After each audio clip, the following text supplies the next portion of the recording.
तारक प्रणव विभाग योग।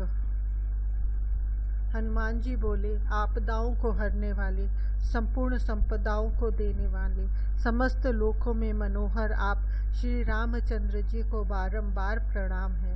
केशी दैत्य को मारने वाले हे केशव, आपको प्रणाम है। जल में शयन करने वाले हे नारायण, आपको प्रणाम है। लक्ष्मी के पते हे माधव, आपको प्रणाम है। इंद्रियों के दमन करने वाले हे गोविंद, आपको बारंबार प्रणाम है। सर्वव्यापक हे विष्णु, आपको प्रणाम है। मधु नामक दैत्य के मारने वाले हे मधुसूदन, आपको प्रणाम है। तीन पदों में त्रिभुवन को नापने वाले हे त्रिविक्रम, आपको प्रणाम है। वामन रूप धारी हे वामन, आपको प्रणाम है। शोभा को धारण करने वाले हे श्रीधर, आपको प्रणाम है। इंद्रियों के स्वामी हे ऋषिकेश, आपको प्रणाम है। नाभि में कमल है जिनके, ऐसे हे पद्मनाभ, आपको प्रणाम है। उदर में लोकों को धारण करने वाले हे दामोदर, आपको प्रणाम है। हे मत्स्य रूपधारी, आपको प्रणाम है। हे कूर्म रूपधारी, आपको प्रणाम है। हे वराह रूपधारी, आपको प्रणाम है। हे नरसिंह, आपको प्रणाम है। हे वामन, आपको प्रणाम है। हे परशुराम, आपको बारंबार प्रणाम है। हे श्री रामचंद्र, आपको प्रणाम है। हे बलराम, आपको प्रणाम है। हे श्री कृष्ण, आपको प्रणाम है। हे कल की रूपधारी, आपको प्रणाम है। हे प्रभु, हे अभिष्ट प्रद जनार्दन, आप निरंतर मुझ पर प्रसन्न हो। हे हरे, हे राम, हे हरे, हे राम, हे राम, हे राम, हे हरे, हे हरे, हे हरे, हे कृष्ण, हे हरे, हे कृष्ण, हे कृष्ण, हे कृष्ण, हे हरे, हे हरे। हे जानकी प्राणेश्वर। कुछ पंडितों ने इन्हीं 16 नामों के महामंत्र को संसार से तारने वाला कहा है, और कुछ लोग राम इस नाम का मंत्र तारक उपदेश रूप से ब्रह्मा से लेकर कीड़े तक के कान में, काशी में मरण समय में शिवजी के द्वारा कहा जाता है, ऐसा कहते हैं। अन्य कुछ लोग प्रणव पूर्वक नमो नारायण, ओम नमो नारायणाय, इसी 8 अक्षरों वाले श्रेष्ठ मंत्र को साक्षात तारक मंत्र कहते हैं। और दूसरे कुछ लोग काशी में शिव इन्हीं 2 अक्षरों को ही तारक मंत्र कहते हैं, और कुछ लोग नमः शिवाय यही शिव पंचाक्षर तारक मंत्र है, ऐसा कहते हैं। सब वेदांतों में कथित सब अक्षरों में श्रेष्ठ, मंगलमय, अविनाशी अक्षर प्रणव ओम ही निरंतर तारक है, ऐसा अन्य लोग कहते हैं। इस प्रकार से तारक मंत्र को जानने वाले ब्राह्मणगण अनेक प्रकार के तारक कहते हैं। हे रघुनाथ जी, मुझे उपासना के लिए उनमें से किसी एक का निश्चय करके कहिए।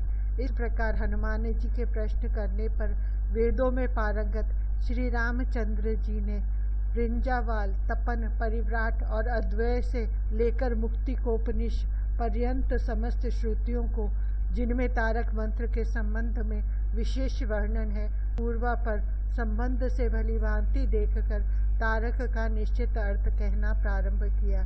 श्री रामचंद्र जी बोले, हे हनुमान, जिस तारक मंत्र से तुम शीघ्र ही संसार सागर से पार हो जाओगे, उसे मैं कहूँगा। तुम अत्यंत सावधान चित्त होकर सुनो।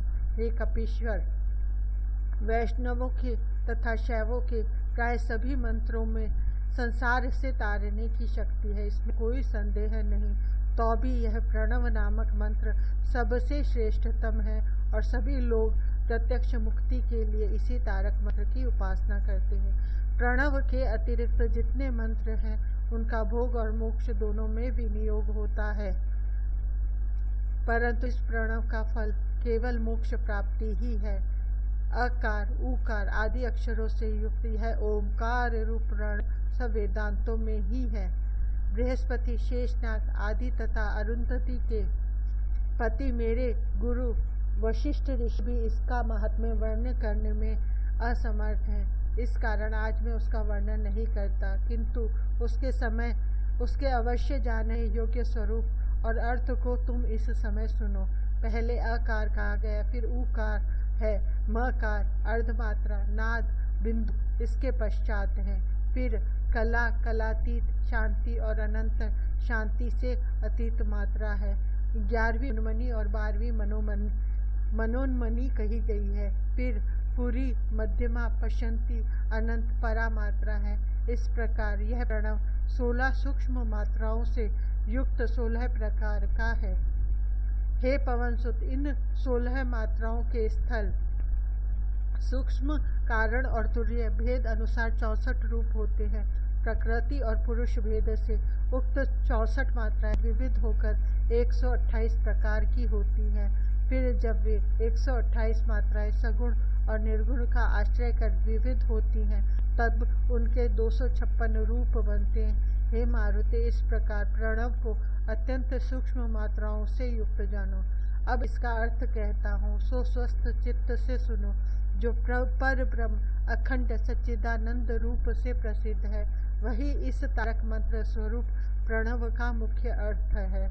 सगुण से युक्त जो 128 मात्राएं कही गई हैं, इस संसार में वे ब्रह्म के स्वगत भेद को साधती हैं। उनमें से 256 में से विवेक आदि चतुष्टय में 16 मात्राओं का, स्थूल सूक्ष्म कारण और तुरीय में 16 मात्राओं का तथा आत्मज्ञान के अधिकारियों में 16 मात्राओं का अंतर्भाव होता है। यूँ 144 मात्राएं हुई। शेष 112 मात्राएं पूर्वोक्त सप्त भूमिकाओं की क्रमशः एक एक भूमिका की 16 के हिसाब से जाननी चाहिए। इस प्रकार मात्राओं का विभाग कर श्रवण आदि से, श्रवण मनन निधिध्यासन से आत्मा की अपरोक्ष अनुभूति के अर्थ प्रणव मंत्र की विद्वानों द्वारा उपासना होनी चाहिए। चित्त शुद्धि का एकमात्र कारण स्वरूप यह विशुद्ध और अविभक्त प्रणव सम्यक प्रकार से जप करने योग्य है, क्योंकि निष्काम भाव से उपासना करने वाले यतियों ने विशेष रूप से इसका आश्रय किया है। गौण होने के कारण जप रूपी उपासना कर्म मुक्ति के अर्थ है, क्योंकि यह मेरे नाम का कीर्तन ही हे कपे यहाँ पर मुख्य माना गया है। अन्य नामों का मुख्यार्थ गौण प्रणव से युक्त है और मात्रा विभाग युक्त प्रणव का मुख्य अर्थ प्रणव से ही युक्त है।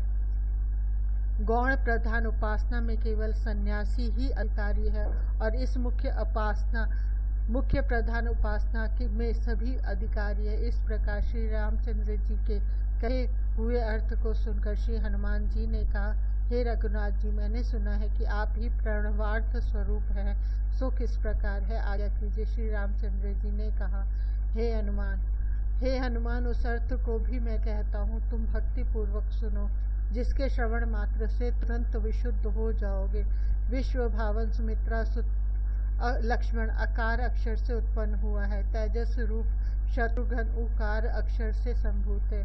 प्राज्ञात्मक बृहरथ मकर अक्षर से प्रादुर्भूत हुआ है और मैं अर्धमात्रात्मक केवल ब्रह्मा अनंत स्वरूप ही हूँ। सब प्राणियों की उत्पत्ति स्थिति और नाश करने वाले जगत का आधार स्वरूप यह सीता मेरे अत्यंत निकट रहने के कारण साक्षात मूल प्रकृति नाम से अभिहित होती है। यह मेरे प्राणों के समान होने के कारण ब्रह्मवादी ग्रह इसे प्रकृति कहते हैं। हे वायुपुत्र, यही माया है, यही परात्पर विद्या है और मेरे वक्ष स्थल में स्थित यह लक्ष्मी है। हे कपे, प्रणव अन्य भी जो जागृत स्वप्न, जागृत सुषुप्ति आदि 16 अवस्थाएं कही गई हैं, उनको सावधान होकर तुम सुनो।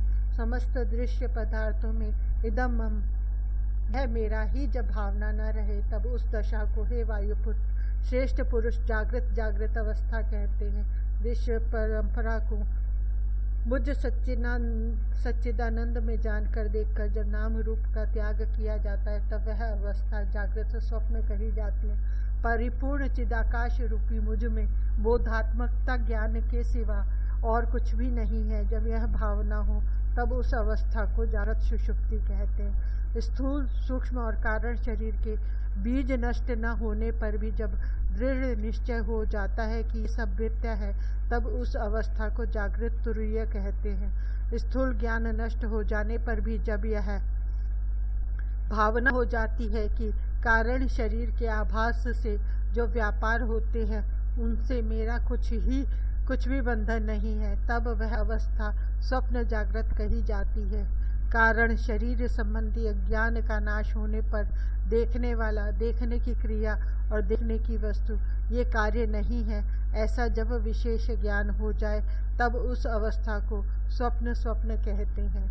अत्यंत सूक्ष्म विचार से अपनी बुद्धि की वृत्ति जब चंचलता रहित होकर ज्ञान में विलीन हो जाती है, तब उस अवस्था को स्वप्न सुप्ति कहते हैं। आनंद अनुभव प्राप्त होने पर भी अखंड स्थिति का लोप न होने से, अर्थात भान रहने से जो सहज आनंद की हानि होती है, उसको स्वप्न तुरीय अवस्था कहते हैं। इसके अनंतर आनंद का अनुभव बुद्धि की वृत्तियों के विकास से चिन्मय रूप को जब प्राप्त होता है, तब उस अवस्था को सुप्ति जागृत अवस्था कहते हैं। चिरकाल से अनुभव किए हुए आंतरिक आनंद के अनुभव में वृत्ति के स्थित होने पर जो आनंद अनुभव संभाव को प्राप्त होता है, उसको सुप्ति स्वप्न कहते हैं। दृश्य संबंधी बुद्धि की वृत्ति और सेवक के दृश्य संबंधी बुद्धि की वृत्ति और ईश्वर के कैवल्य की भावना जब ज्ञान में अत्यंत एकता को प्राप्त करे, तब उस अवस्था को सुप्ति कहते हैं।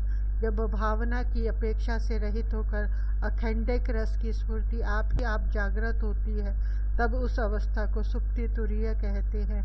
जागृत अवस्था में ही पूर्वोक्त सहज रस अनुभव जब हो जाता है, तब उस अवस्था को हे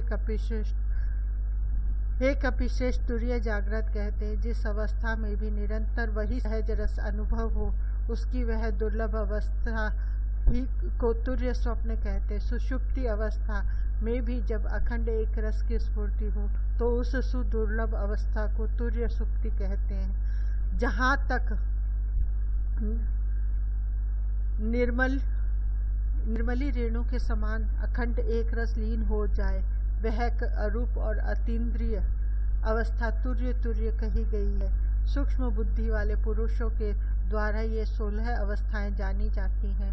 हे कपिश्रेष्ठ, तुम इनको जिस किसी से न कहो। 108 उपनिषदों में जिसकी अत्यंत अधिकतर श्रद्धा हो, विदेह मुक्ति की इच्छा जिसकी बहुत ही बड़ी हो, गुरु के चरणार विंदों में जिसकी विशुद्ध भक्ति हो, समस्त दृष्ट भोग में जिसकी अत्यंत अधिक विरक्ति हो और जिसमें जीवन मुक्त के सब लक्षण हो, उसी को मेरी कही हुई ये 16 अवस्थाएं आदर से बताओ।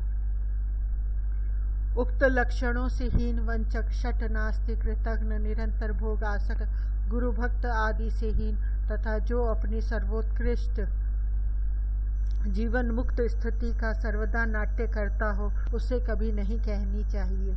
हे मारुते, कर्मी भक्त और ज्ञानी पुरुषों से भी इन्हें नित्य छिपाना चाहिए। ये ब्रह्म और आत्मा की एकता करने वाले योगियों को ही बताए जाएं। वेदांत के ये सब सूक्ष्म अर्थ गोपनीय होने पर भी मैंने तुम्हें पराधीनता के कारण, तुम्हारी भक्ति से तुम्हारे अधीन होने के कारण बताए। अतः इससे भिन्न छिपाने योग्य और कुछ भी इस संसार में नहीं है। वायुपुत्र, यही मेरा सर्वस्व है। ओमकार की ब्रह्म चैतन्य स्वरूप जो 16 सूक्ष्म मात्राएं कही गई हैं, उनके भेद 7 भूमि तथा अन्य 16 अवस्थाओं के रूप में कहे हैं। इससे भिन्न ओमकार का और क्या रहस्य हो सकता है। अब न तुम्हारे कोई पूछने योग्य बात रही है और न मेरे कहने योग्य की कोई बात है।